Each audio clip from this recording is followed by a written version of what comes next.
Good morning. Hey, good to be here. Great to be here. So today's panel is called Becoming the CEO, the Leadership Leap. And we're going to talk about, we're going to dig into what it really takes to step up and lead at the highest level, especially when you're scaling fast and building and aiming to build a unicorn. Now, we love to talk about success stories, but this session isn't really about the headlines and the highlight reels. This session is about the decisions, the missteps, and the leadership pivots that have to happen at that level behind the scenes. And when the stakes are high and the pace is brutal and the pressure is real. So I'm going to dive into the first question. I don't want to talk too much. I want to get you guys here to talk for us. Let's start at the beginning. What's your first real, that you remember, your first real leadership gut check? And what did it teach you about the job that you're now in? I'd say the first real gut check was we had left Google Voice and built this company, Dialpad, and right after we had literally launched our first real product, we had an opportunity to win a really large customer, like a massive enterprise customer with worldwide offices in like Malaysia and Krakow and all over the US. And they chose us, and like it was literally bet the company on this going successfully. And usually, you'd start with SMB and get some mid-market and eventually get up to an enterprise. But we were enterprise out of the gate for that. Like, I was shocked that they chose us, frankly. But it was a total gut check, and it was like all hands on deck. No way we can fail if we screw this up. I don't know if there's ever going to be any recovering. So that was gut check number one. And then like it literally just like, over the last 15 years, there's probably been 15 different gut checks similarly along the way. And what I've realized when I was a CEO is that you actually you start to you start to get calm about those things, right? Right. You realize that you can solve the problem. Right, and it's one of those things of you're never going to have perfect information. You're never going to know all the details. You just got to have conviction, have confidence, and be ready for any eventuality. But you do get comfortable that you can muscle through it. And you do get that confidence. I think right. That's a key word there. It comes with the experience. Right. Mine's not quite as exciting as yours. My first role as a CEO was with a news organization that was held within a public company. And it was founder-led, and I was coming in to take over as the CEO of the company. And unbeknownst to me, my day one as CEO, we were writing off the asset totally on our earnings call. And so my gut check was trying to figure out how I was going to convince a team of about 70 journalists at the time, how we're going to persevere and continue forward and continue to build this thing, even though the value of the company that had really just been bought like 10 months prior was down to zero. And when you hear zero, it's quite a punch in the gut. It taught me a ton about standing up in front of people and just being honest and bearing my soul about it, because there's nothing you can do besides just say, it's tough. It's really, really hard for us to get past this, but we're going to get forward. We're going to continue to march forward. And thankfully we did. Business continued to prosper through the 6 years that I was there. But yeah, it was a good time. That was a great setup for my next question. Thank you. Thank you so much. You're making my job easy. So talking about, I want to go to that evolving of your leadership and learning to stand up and to say what needs to be said and laying it out. How have you evolved your own leadership? What do you do? What are your habits that do you have a coach? Do you have, how do you evolve as a leader? Because we have to grow, right? In order for our organizations to grow and to scale and to do what you're trying to do and what you guys are trying to build, how do you evolve individually? I listen a lot. Okay. I come into events like this a lot, and I listen to the other perspectives of the leaders that are around me in order to try to see if I'm doing the right thing. I listen to my employees to see if I'm doing the right thing. I get feedback and surveys from them on a regular basis to see if I'm moving in the right direction, because the reality is your gut only gets you so far in business, and data is data. It tells you exactly what you need to know. So it's the same thing that I tell to my children. You have to listen. You have to open your ears, and you have to accept information, and that's how you evolve. If you're unwilling to listen, then you're unwilling to change. And if you're unwilling to change, you will fail in a role like this. How do you get your employees, I want to dig on that in a second. How do you get your employees to give you honest feedback? Be approachable. Be honest in your, Okay. share everything with full transparency. Okay. That's hard for a lot of people, and that's why I asked the question. It's incredibly hard in a ton of different situations, but the reality is if you're not sharing the information as openly as you expect it to be shared back to you, then you're never going to get anything back.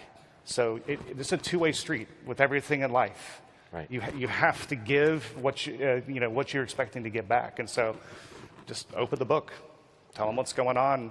You'll get much happier employees along the way. I agree. Yeah, perfect answer. I think the how have I evolved as a leader? When you're like the founder CEO, this started in my backyard with 3 coworkers from Google, and now we're 1,500 people, right? So your skills change quite a bit as you go through that.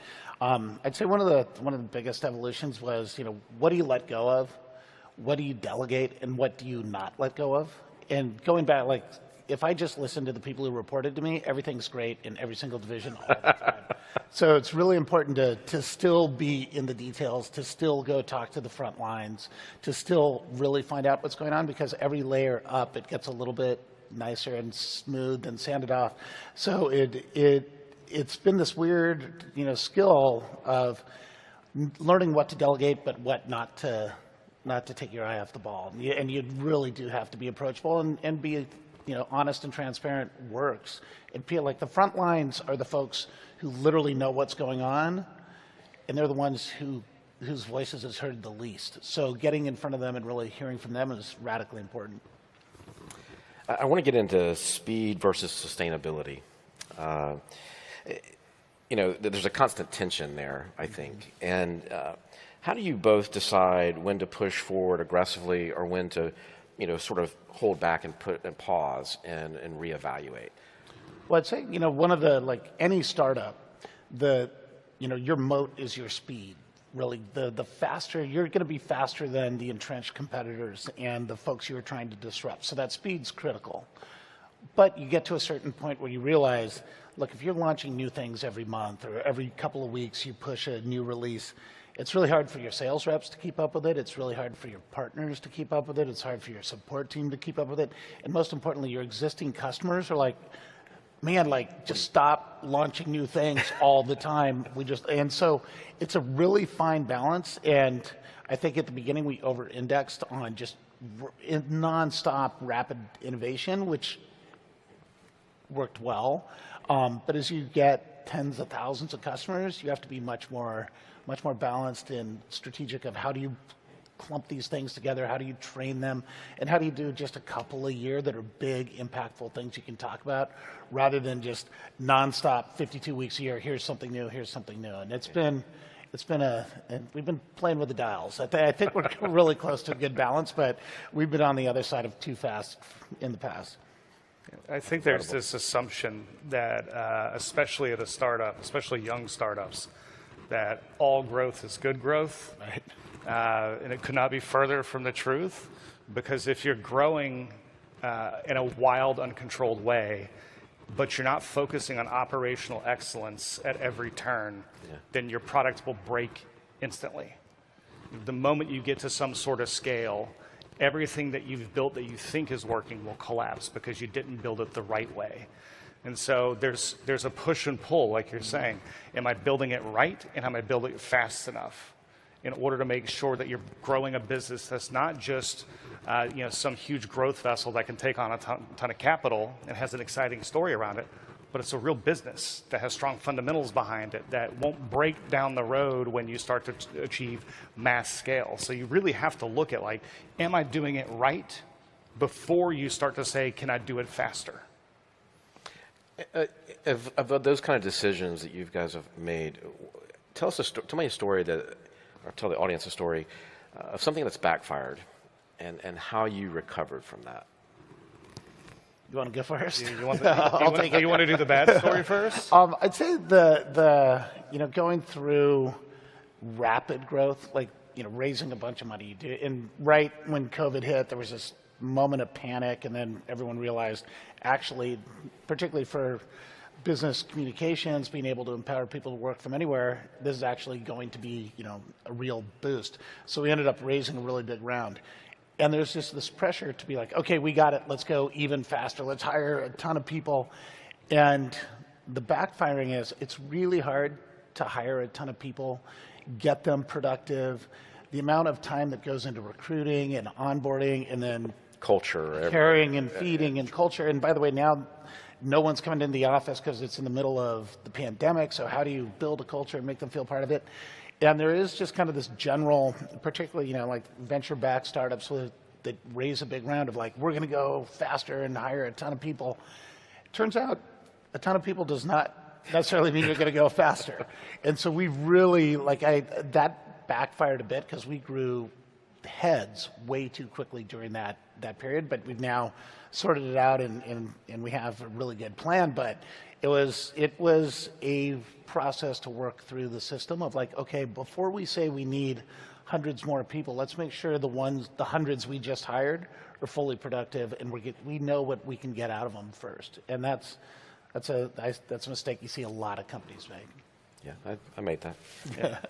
I mean, honestly, at the risk of sounding repetitive, we did the same exact thing as you. I mean, we raised $203 million or some insane number of funding like that. And in the midst of all that, it's full LFG. We're gonna build this thing. We're flying it to the moon. And unfortunately, when you bring in 500 folks at a time, culture suffers immensely because you just can't. You can't keep the reins on it like you would traditionally do if you're bringing in people in a thoughtful and incremental way. And when you start to see that fracture in culture, you lose efficiency. When you lose efficiency, you're losing operational excellence, and everything kind of comes back to what I was saying before. Then you're building a product that's not sustainable, that's not scalable, and can't grow in a thoughtful way. And it really all starts with people, both from the good and the bad of the company. Everything that happens that's right at a company is because we have great people. A lot of times when you have challenges, they also are as a result of hyperscaling, not having the right people in the right places. It's just a self-fulfilling prophecy, unfortunately. Do you think you raised too much money early? I don't think so. I mean, at the end of the day, as a startup, cash is oxygen. You always want to have enough oxygen. And, it's having raised enough money gets you through, the last 3 years been a really rough period. You wouldn't want to be raising during that environment, right? So I think as long as you can realize this is your oxygen, I always think of it like the movie The Martian. Think of the money you have as literally the potatoes you have. No one's going to fly out and give you more. You have to make it last. So as a entrepreneur, I always want to have as much oxygen as possible, but you got to be smart with it. You can't just light it on fire and hope there's going to be another one coming. I'm always pretty judicious with it. Yeah. I think number one rule in VC-backed companies: don't run out of money. Right. Don't run out of money, and don't run out of money. It's any company, I think. I think it's any company, but especially in a world where your valuation could take a significant hit, you see significant dilution. It's just critical you never ever run into that cash crunch. So no, I don't think we raised too much capital too early. It's been great for us to be able to go out and deploy and build a network. Building infrastructure is expensive, unfortunately. Craig knows this well, and it takes a lot of time, effort, energy, and cash to do it. And so, yeah, I think it was the right amount of money at the right time, and we haven't run out of cash, which is a good one. Yeah. I think I would probably get my moderating credentials taken away if I don't mention AI. Right. But I want to frame it in a different way. Today, as a CEO, there's so many corners to look around, so many minefields that you can step on here on stage, talking to an employee. There's a lot of stress, and there's a lot to, with AI and technology and the evolution here that we're seeing in technology and how fast it's moving. How do you look around those corners? How do you try to see what you have to see to run your companies and to lead them into the future? because things are moving fast and there's a lot of stress.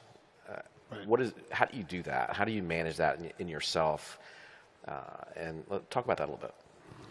Sure, it's interesting because we actually provide an AI-powered business communication platform for contact centers and sales teams and just your business communications.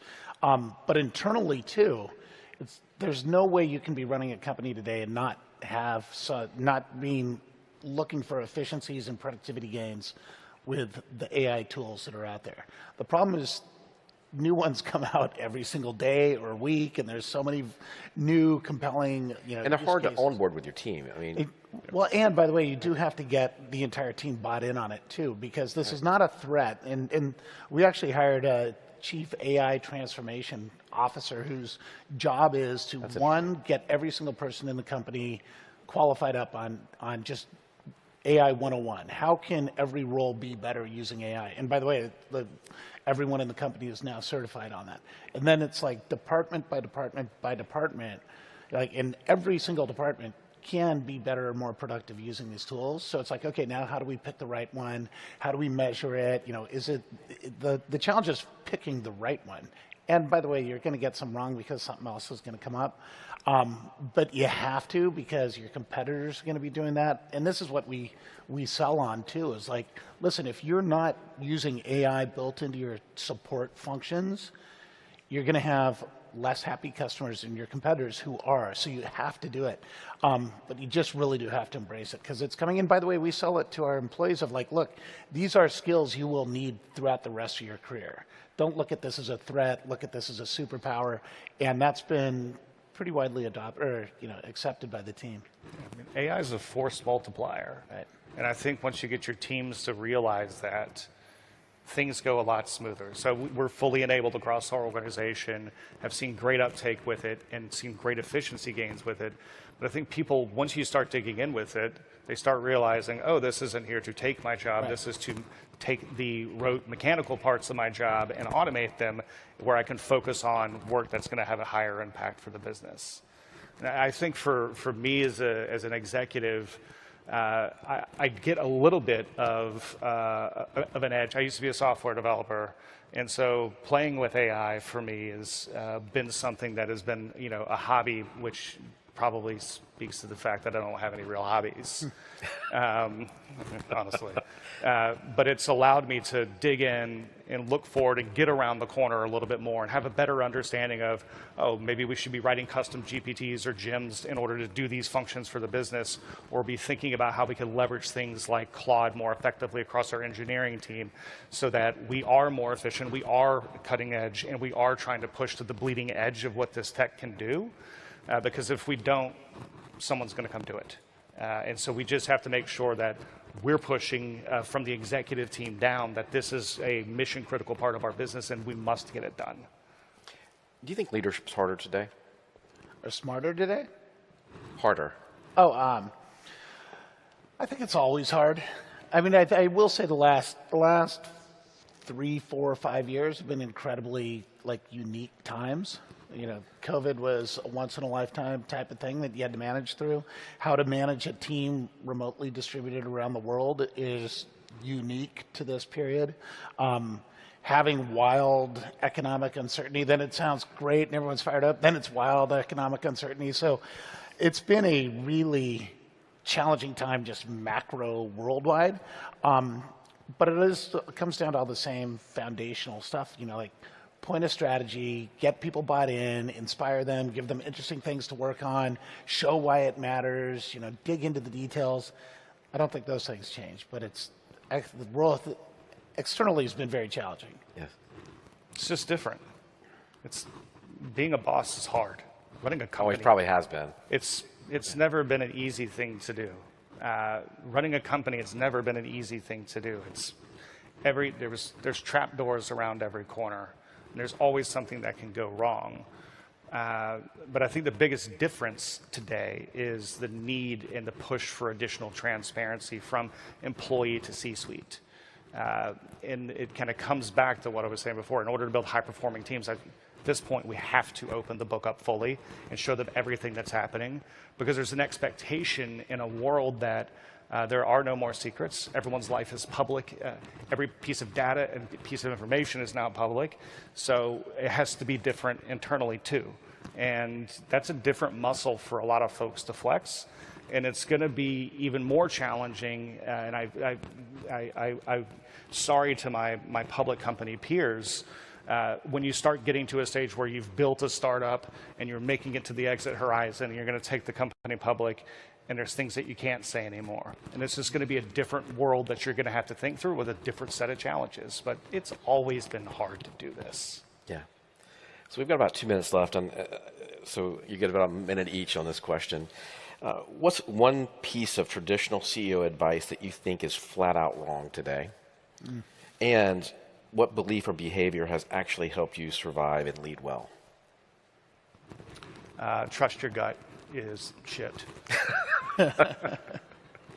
Your gut is part of your decision-making process. Data will set you free, always. And so anyone who's like, I just have a gut feeling, let's go back and look and see if there's any kind of evidence or data that can back that up. Because in a lot of instances, including in instances of my own, my gut has been wildly wrong. So I've evolved a little bit and changed my mind on that perspective. But yeah, trust your gut is very challenging. What was the second part of the question? What belief or behavior has actually helped you survive and lead well? Be kind. I'm a big believer that you can lead and be an executive and do all the things that are hard with kindness and compassion. This role doesn't require you to be a hard ass or a terrible human being.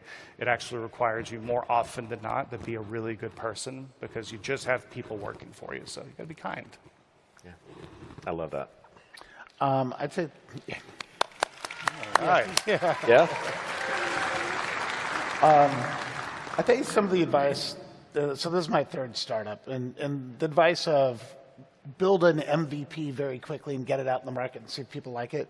Like I've always taken the opposite approach to that. Like, get one chance to make a first impression. You don't want to have some crappy thing out there. You want to have a launch. You want to build some buzz. You want people to talk about it. You want people to like it. You want people to you want to build that following. And if you throw, like a half-baked thing out there and just all right, here we go, check it out, see if you like it, I don't think that's a great way to go. And by the way, in the world of business communications, it literally has to work every time, so there's no way to really be able to do that. I think that's been something that I've completely ignored. And I'd say just kind of like Brian Chesky wrote that, the founder mode thing. I think right. I'm a big buyer into that. You can't delegate just because you're a big company. You brought in senior execs. You still have to be in the details. You still have to care and make sure that everything's great. Yeah. Well, what's the saying? Inspect what you expect. Right. Yeah. Well, thank you. Thank you. Awesome. Thank you, guys.